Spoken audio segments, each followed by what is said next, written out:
The Oklahoma City Thunder just traded for Paul George. What? That came out of nowhere. Can I just say again, thank you, basketball gods. Thank you for blessing us with the greatest offseason we've ever seen. So what's up, guys? My name is Mike, and today we are talking about why the Paul George trade is huge for the Thunder. I know that might sound obvious, but it's possible that if OKC makes the right moves, they could be a championship contender for the next several years. So we're gonna get into that in a second, but quick note, again, I'm making videos on every single big offseason move. And at the end of free agency, I'm going to do a winners and losers of the NBA summer. So what I'm saying is make sure to subscribe if you're not already. And with that out of the way, let's talk about the Thunder. Let's just start this video off by saying that no matter what happens, this is a win for the Oklahoma City Thunder. Just 1 year after losing Kevin Durant, OKC has already replaced him with another all-star at the small forward position. And I know it's very possible that this is only going to be a 1-year rental, and trading for a potential 1-year rental is usually a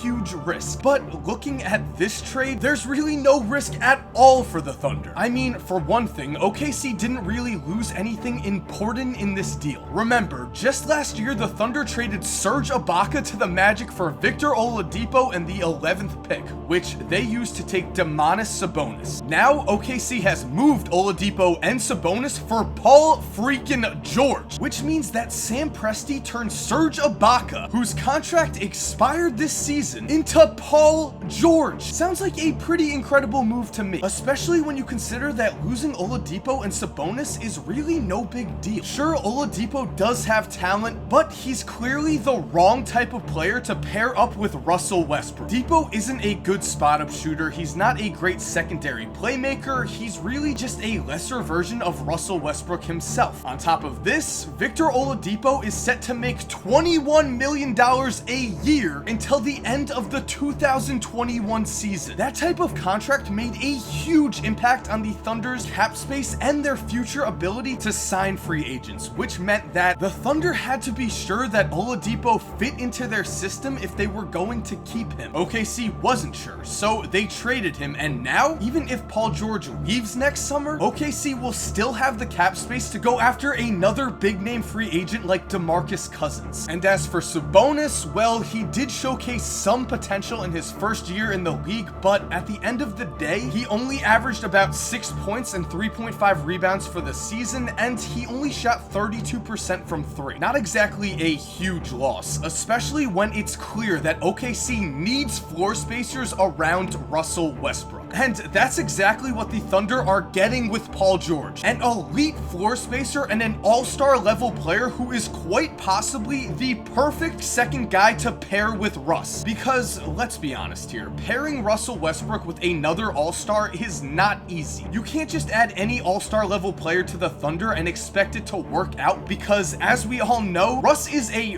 very ball-dominant superstar. In fact, he's the most ball-dominant player in NBA history. This year, he recorded the highest usage rate that anyone has ever recorded. This type of ball dominance is part of the reason why Kevin Durant left the Thunder last season. In OKC, Durant was also a very high usage player who created most of his own shots. On the other hand, while Paul George is certainly a high usage player in his own right, he's also a player who is much more willing to spot up off the ball, especially from the three-point line. Last season, PG attempted 6.6 threes a game, and 71% of them came in catch-and-shoot situations. Meanwhile, in his last season with the Thunder, Durant only attempted 55% of his threes out of catch-and-shoot situations, which is very important, because while Kevin Durant is certainly a better player than Paul George, his game never really fit with Westbrook's. KD and Russ were two alpha dogs, two guys who saw themselves as the #1 option who took turns sharing that role in their time together with the Thunder. As for Paul George, well, I think he's going to be the perfect second option for Russell Westbrook. Everyone in the NBA, including Paul George, knows that the Thunder are Westbrook's team. There are going to be no alpha dog struggles when Paul George steps onto the court next year. Instead,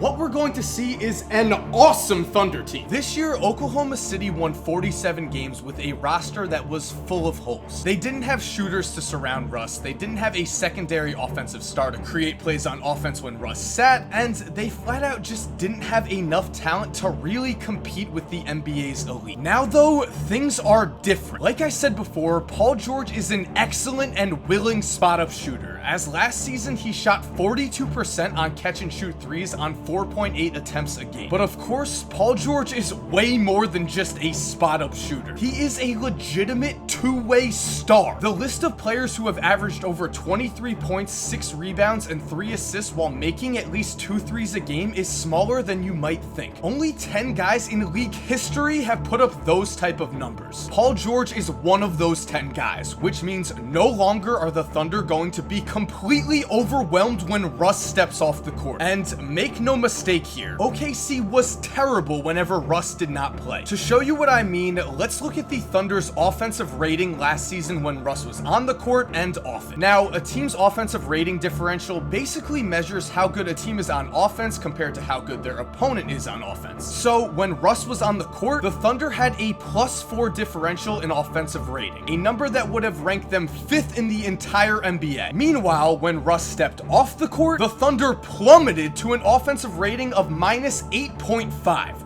which would have ranked them as the worst team in the NBA in that category. So even if you're not an expert on NBA teams' offensive efficiency, you can see that there was a huge difference when Russ was on the court and when he was off it. OKC immediately went from one of the NBA's best teams to the absolute worst whenever Russ took a seat on the bench. The reason for this was that no one else on the Thunder's roster could really create their own offense. But Paul George can create his own offense, and what's more, he's capable of carrying an entire team's offense. He proved that this season, when again, going back to offensive rating, the Pacers had a +2.8 differential in that stat when PG was on the court and a -6.5 rating when he was off it. So now, when Russ sits, the Thunder will no longer be overmatched. Instead, if Billy Donovan staggers Westbrook and Paul George's minutes to make sure one of them is on the court at all times, OKC will always have a star to carry their offensive burden. So as we've just seen, adding Paul George alone is going to make a huge difference for the Thunder in 2018. But to be honest, they're still not as good as the Warriors. We all know that. So the real question we should be asking ourselves is, what does this Paul George trade mean for the Thunder's future? Right now, I think the Thunder do have several pieces in place to field a potential championship winning roster. They have an MVP alpha dog in Russ. They have their second star in Paul George, and they have a solid young starting center in Steven Adams. What's more, OKC also has some quality role players already on their roster. Doug McDermott has the potential to be the type of floor spacer OKC needs to play with Westbrook. Jeremy Grant has shown some serious potential as a small ball power forward in today's NBA, and Alex Abrines showcased some flashes last year that showed us that he too might be the right kind of floor spacing shooter to have on the court with Russ. But again,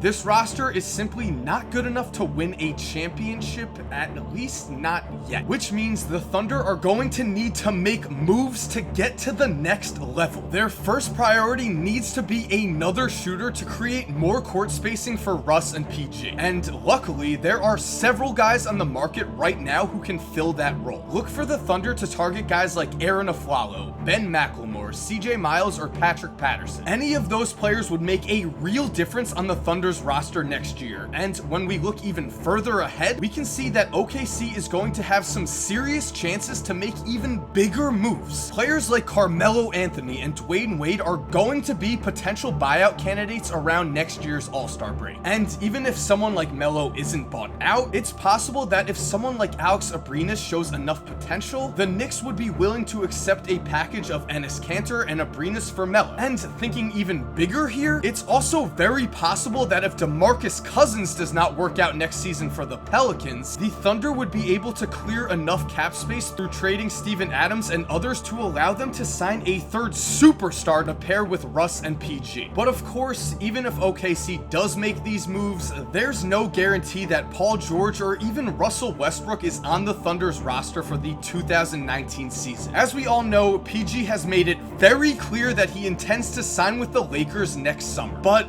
that could change. Sure, right now Paul George wants to be a Laker, but he came to this decision after dragging the Indiana Pacers to the 8th seed in the East. When looking at his Pacer teammates, PG knew that Indiana was never going to seriously compete for a title when he was in his prime, so he decided that he wanted out. But if next season goes well, if the Thunder win 60 games and make the Western Conference Finals, it's more than possible that Paul George will look over at the Lakers, a team that is still rebuilding and whose immediate future is unknown, and decide that he'd rather stay and continue to seriously compete for a championship on a proven roster. As for Westbrook, well, the Thunder have made it clear that they are going to offer him a 5-year Supermax extension offer this offseason. When asked if he intends to stay in OKC, Russ made it clear that he wants to see if the Thunder were able to upgrade their roster before he committed to the team long term. Trading for Paul George allowed the team to do just that. And again, even if PG leaves, OKC will now have enough cap space next summer to sign another huge free agent. So no matter what Paul George decides, making the move to trade for him was the best thing the Thunder could